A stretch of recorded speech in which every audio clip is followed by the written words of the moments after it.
Hi there, it's Kevin with RogueDeckBuilder.com here with this week's episode of the Market Monday. I know that last week I said that it was going to be Market Week and we are going to talk about specs from the Commander 2016s, and I was going to start with Breva and give some targets to invest in, my top 10 list from each one of the Commanders. Yeah, I got insanely busy this week, and I think it's going to continue down that route for this week. So I'll try to get to him as I can, and I think that there's a more relevant topic to be talking about this week as the market is concerned, and it's called Frontier. So for those of you who don't know what Frontier is, it's either going to be a big flop like Tiny Leaders and just kind of die off, or it could be the next Modern. Now, right now, people are saying, wait, isn't this just Extended? Didn't we hate Extended? Didn't we just get rid of Extended?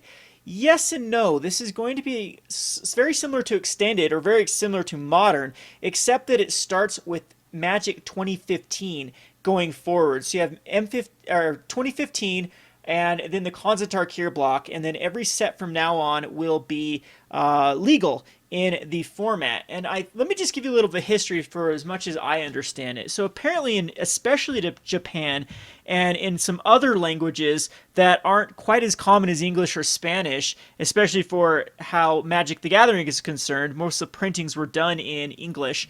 It's hard to find modern cards, especially in the Japanese language, going back, into the modern era. So it's become harder and harder and harder for Japanese stores, especially, to have a good modern scene when new players that don't speak English or any other language besides Japanese can't really acquire, and it's just caused like a mess, I guess, in the kind of the tournament scene. And there is the Japanese scene especially took off after Return to Ravnica. So the Konzatar Kier, though, they chose as they thought that it's really when Magic, I don't know, I think there's some pretty busted stuff, but if you put in Theros block, then you have like cards like Thoughtseize.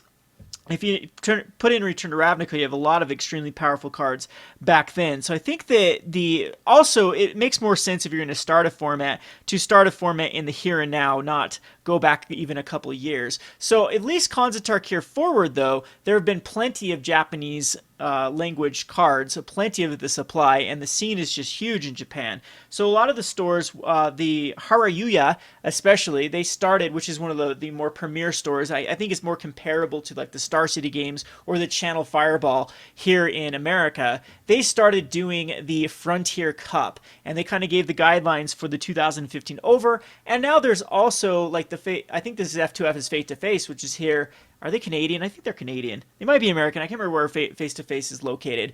But they started doing weekly tournaments, and we're starting to get a lot of information about the Frontier format. Now, I don't know, like personally, I've played it, and right now it feels like it's good stuff.deck, or what it really feels like is people taking the more powerful strategies of Khans of Tarkir and just shoving in a few new cards. So it's basically still a lot of the Khan strategies. The Delve is very big. Jace is extremely powerful in this format, and I think there's a lot of brewing to be done. I'm excited if it does take off, because it does allow me to go back and look at a lot of my tier 2, tier 3 type brews that just didn't quite work. And there's so many times where a new card comes in, I'm like, man, I wish that existed. Or a new set comes out, like, man, I wish a card last season existed for this one, because I could just exploit it. This is exactly what it needs. And I think there's a lot more brewing. Like the week 1, week 2 is always just gonna be good stuff or aggro type strategies, and that looks like what has been done with these type of decks. So I don't know. Let me know how you feel about the format if you've played it. Again, I've just very, very, very, very lightly messed around with the format, and right now, of course, I'm not enjoying it because it just feels like Khans of Tarkir all over again. Or Jace, more like the Jace end of the Khans of Tarkir all over again with the fetch lands. But it is an interesting format. Now, right now, it's extremely cheap to get into. If you can see most of these decks on the side, $400, $462. There's a $500 one. Let's look at the $500 one and see exactly what it has in it to keep the price up. So it's going to use a ton of fetch lands: Bloodstained, Flooded Strand, Polluted Delta. So there's a huge portion of the money, as well as Jace, Trenchel Gearhulk, and Liliana of the Last Hope. So yeah, this is all of the expensive cards that still exist. Even the Kolaghan's Command in the format, and that puts it at around $543, which, wow, that's getting close to a modern base deck.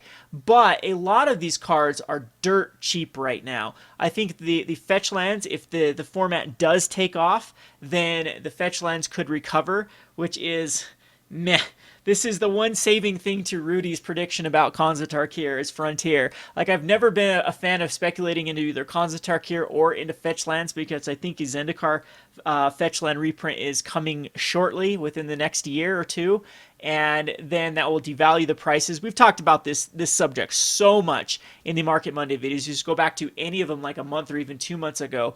I kind of go back and forth with Rudy a lot on this subject with the fetch lands. So they've been crashing. All of them are down below $15 at the moment. I think actually it's the Wooded Foothills. It's the most expensive card, most expensive fetch land. And then the green-white one, the Windswept Heath, is actually even less expensive, under $12. So that's not too terrible for a mana base. If you compare that to Modern, the mana base isn't nearly as bad. And some of these decks don't run nearly as many fetch lands because it's not like into Fetch Shock. You still have to fetch in, it comes into play tap land.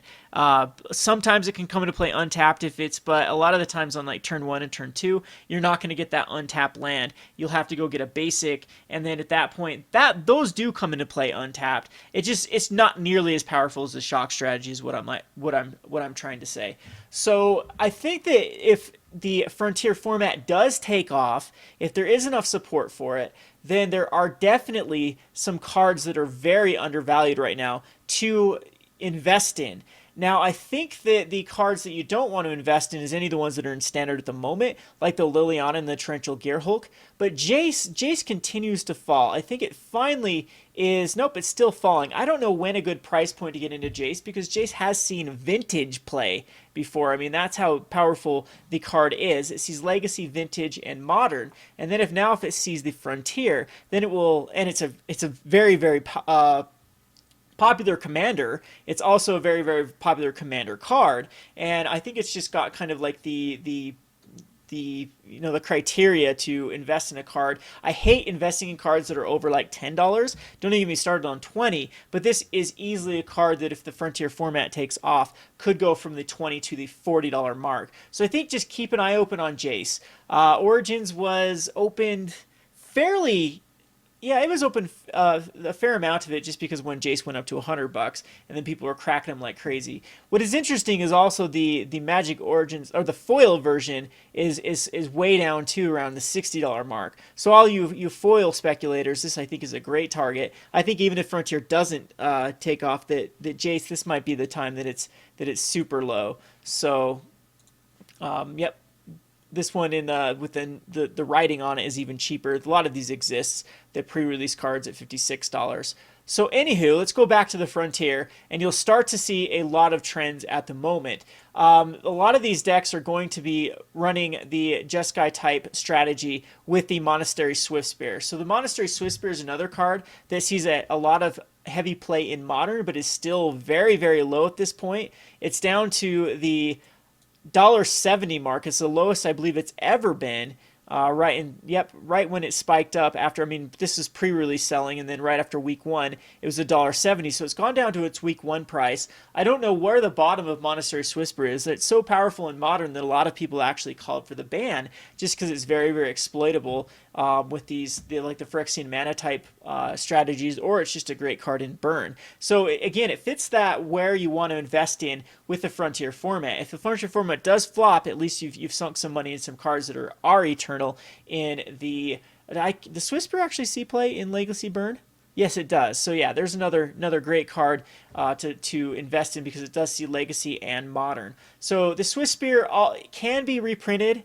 It doesn't really have, it's got a very generic name. It does have kind of a theme to the Khans of Tarkir, but a Monastery Swiftspear, I mean, it's something that could easily be printed in any set that has any sort of monk type theme to it. So I wouldn't put it on the long list of cards that cannot be reprinted. I'd put it on like the short list of cards that are very easily able to be reprinted and will be reprinted. Once Modern the modern 2018 or 2019, whenever that will actually incorporate the Khans of Tarkir, we'll probably have this in a Modern Masters series. But for the meanwhile, if the Frontier format does take off, the Swiss Spear is just an insanely good investment, which I think will at least double in value, because a lot of these strategies do have 4 copies of them in, and it's very easy to go from like Mono Red Aggro or a Tarka Red or to Jeskai or to Grixis, all of these type of Teamer, all these aggro strategies. The Swiss Spear is going to go in the majority of them. So other cards that are seeing a lot of play, there is a humans-based strategy where I think the Kytheon as well, down at $4, is down where it's lower than when it wasn't even seeing any play. So you see this like kind of this $5 flat line here. This is when the Kytheon saw 0 play because the aggro just wasn't a thing when you had Jace and Fiery Tempers taking control of everything, and even cards like Kolgan's Command. But now Kytheon gets really good with Thalia's Lieutenant after the Shadows of Innistrad came in, and there's a better way. There is some company decks and some rally decks that do use humans, and Kytheon is a favorite target for that. So I do like Mythics at 5. I think Kytheon is one of those cards that also is going to see play in Commander decks every now and again. People want it in a Commander because it's a Planeswalker. It's easy to flip it into a Planeswalker, and it can actually be used as a Commander, so it's got both that going for it. I don't think it's powerful enough for Modern, but you might see it every now and again. Here's one Modern list that it did see play in. This Death and Taxes. It's, 3 of it in a Death and Taxes list. So if it is powerful enough for Modern, now it's Modern, Frontier, and Casual favorite. So Kytheon's another card that I think that is, if you're going to be investing in the format, you should definitely keep your eye on. So Reckless Bushwhacker, here's another card that I think you should be stockpiling anyway because it's in Modern. It's a very, very powerful card in Modern Goblins and other like the 8-whack type strategies, what is it they call the turn 2 tokens? I don't know if it's running I believe it's running turn 2 tokens. It's running even allies. So the Bushwhacker is another card you should be stockpiling. I think the 75 cents is actually still pretty low for this card. It was printed in Oath of the Gatewatch, which was opened into oblivion, but it's still right for the taking in my opinion. The foils are quite low at $4.50 as well. So it's going to be in a Tarka Red. They're going to run the card as well. So I think that also keep your eye on the Battlefield Forge, because these are the type of cards that do enable Eldrazi strategies, and if there's any way, like we do have Elvish Mystics, so there is like an Eldrazi, the Bant Eldrazi in this format, because you can accelerate the Thought-Knot Seer. I think that these are very, very low at the moment, with Battlefield Forge is under $1, but they were printed twice in a row in M15 and in Origins. And then after Standard, after these go the lowest in their draft, I think that the Inspiring Vantage type, or the what do they call these, the Fast Lands, are cards that you really, really want to start stockpiling. Usually when you start investing in these type of cards is after their second draft. So there's going to be 2 pre-release packs, I believe, opened of Kaladesh with Eighth Revolt. Every draft is going to have 1 more pack of Kaladesh opened. And the drafts are going to, of course, go for another... When's the next set after that? April is released when Amonkhet comes out, I believe, is April. Someone correct me if I'm wrong. So we still have all the way till April these cards that Kaladesh is going to continue to be open. But I think that's the point to pull the trigger on the fast lands. They should be down to around the $3.50, $3 mark for most of these. And then you'd want to be picking these up, especially if you start to see Frontier gain some steam, because aggro still seems to be like the strategy, the go-to strategy for the Frontier format. So anywho, Jeskai seems to be the no-brainer. There seems to be, I mean, it has 2 lists here. It seems to be all over the place though. That's pretty cool that it's very diverse. The rally combos are very popular because it's a deck that is, this doesn't seem like there's much at all added to the rally combo back from when it was in the Khans of Tarkir, as well as in the Origins time period. So it's still Collected Company, Rally the Ancestors, still Jace. You do pick up Satyr Wayfinder from 2015.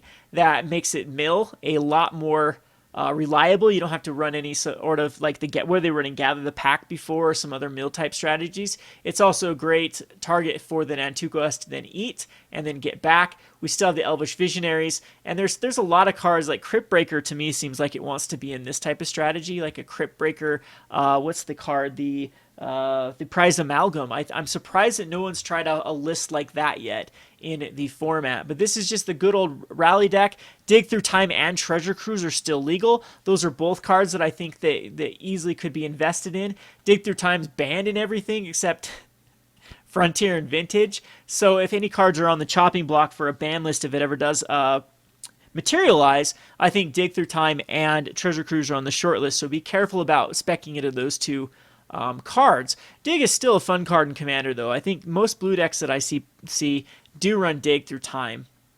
So you still have the usual suspects in like Reflector Mage and Spell Queller. This is just kind of utilizing both Rally and Collected Company type lists. And then you even have cards, speaking of cards that I think are great pickups right now, Anafenza. I'm actually sold out of Anafenza in my store. Had a couple of modern players actually buy me out of Anafenza for their junk lists. I think it's also seen play in is it Elves? I've seen people splashing it in Anafenza. I can't remember if that's yeah, I think I've seen Elves to combat Dredge because they have a way to Court of Calling for it or to even Coco for it. So not a lot of, Abzan and Company. Yep, there we go. Abzan and Abzan and Company heavily play it, but yep, there's got to be.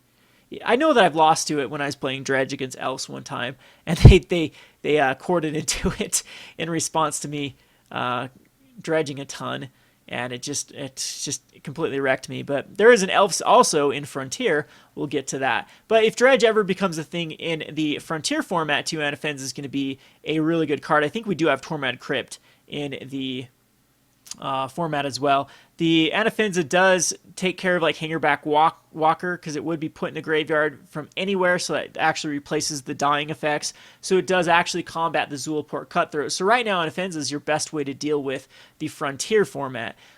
We have cards like Murderous Cut that I think are incredibly undervalued at $0.25 a piece. Even Nissa Worldwaker keeps going down. Gideon is probably going to be a staple in this format. It's one of the better Planeswalkers.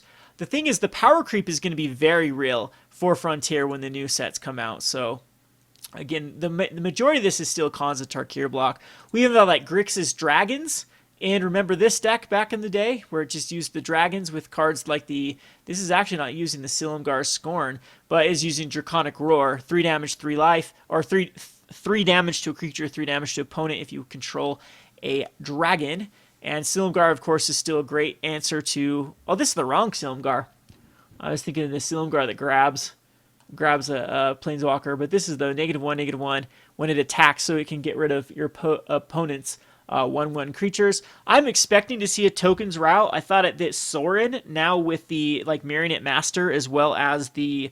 so you have Marionette Master, you have the old school Sorin, and you have the Weapons Enthusiast, and cards like even like the... Servo Expedition, as well as Raise the Alarms. I think Raise the Alarms is 2015, as well as all the Convoke. Or was the Convoke 2014? No, that was 2000. That was 2015. Convoke was because the Stoke the Flames was in it. But all of those type of cards, I think, will lead to a black-white tokens list. Kalatas still seems really good in this format. There's another way to deal with Rally, but you're starting to see a lot of similarities with these cards. With these decks, a lot of Jaces. Stubborn Denial is going to be a powerhouse. That seems very, very cheap at $0.25 a piece as well. All of these cards that have recently rotated and lost all of their values, especially at the uncommon mark, could easily double in price or keep going up even beyond that. We have Kolgan's Command that sees Legacy as well as it sees Modern is another great target. Where's Kolgan's Command sitting at these days? Yeah, that's low. That's super low for Kolgan's Command. This could just breathe new life in all of these type of investments. I think this is one that you want to start investing in anyway for the modern type format because it is heavy played in Jund base decks, and it does go in Grixis decks whenever Grixis is kind of the flavor of control for modern. So let's just check out a few more decks here. The Ensoul combo looks very, very good. In this type of list, we have Ensoul Artifact, which is incredibly inexpensive, at just $1 a piece. It sees play in Modern every now and again. It's not one of those cards. They've gone away from it recently just because of how big Path to Exile is in the format, and because everyone needs to run paths to take care of like the shadow type decks, the Thing in the Ice type decks where Lightning Bolt isn't good enough. And so Path to Exile is becoming the go-to card. And so in Soul Artifact is not nearly as good as it was in Modern, but I think in Frontier, where you still have mainly, I mean, Deck and Stone does exist, but the main ways to get rid of things are still going to be like Wild Slash. And Soul Artifact's going to be bigger than most of those cards, as well as being able to put it on the Darksteel Citadel. I think that does exist. Darksteel Citadel does exist in the Modern or the Frontier format. So this is using the Ghostfire Blade and Smuggler's Copter. That seems like a good little combo. Swing for 5 on turn 3. Yeah, that doesn't seem bad at all. Yeah, first turn Ghostfire Blade, second turn Smuggler's Copter, third turn any one of these cards, and then, wow, swinging for 5. As well as it's a way to enable the Toolcraft Exemplar. Yeah, it does not seem too bad of a strategy. Man, maybe my Weapon Cross Enthusiast Smuggler's Copter type deck list will be pretty good in this type of format. It'll be incredibly quick. But, yep. I don't know. I'm pretty excited for this type of format. It'd take a lot more information. Again, this is only like week 2 or week 3, and not a lot of information. I think that Life Gain is still, like, Authority of the Consoles is very good against these type of haste type decks, especially, as well as Thalia, and you can kind of build similar to a Death and Taxes type list in this Frontier. You're starting to get enough of them. But anywho, I guess the question is, what do you think about the format? Have you played it? Have you tried it? Is it going to take off? Does it just feel too much like Extended? Is it just lacking in whatever area you want to have? I mean, it does seem very creature-based deck. So you're playing Magic. You're not playing like a lot of degenerate combos. Even like the Rally deck is something that is a combo-based deck, but is mainly interacting with your opponent.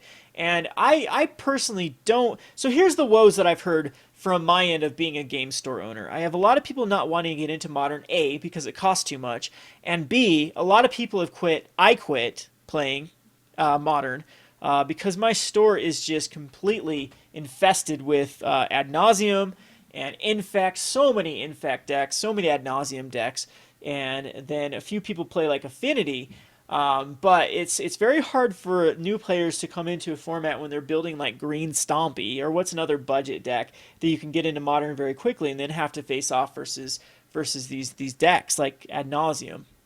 And even new players don't even understand how it works, and they just get confused, and then it's just a mess. Like, I've lost a ton of Modern players at my local scene just because they don't want to deal with the shenanigans and the high cost of Modern. And I've talked about it in the past in a lot of my videos about how I personally don't like the Modern because there just isn't any real clear guidelines of what's okay and what's not okay. I would say you could easily bring back Storm, and it wouldn't nearly be as degenerate as some of these combo-based decks. I mean, you could completely unban Seething Song, then it would bust a ton of other decks too, like Hive Mind decks.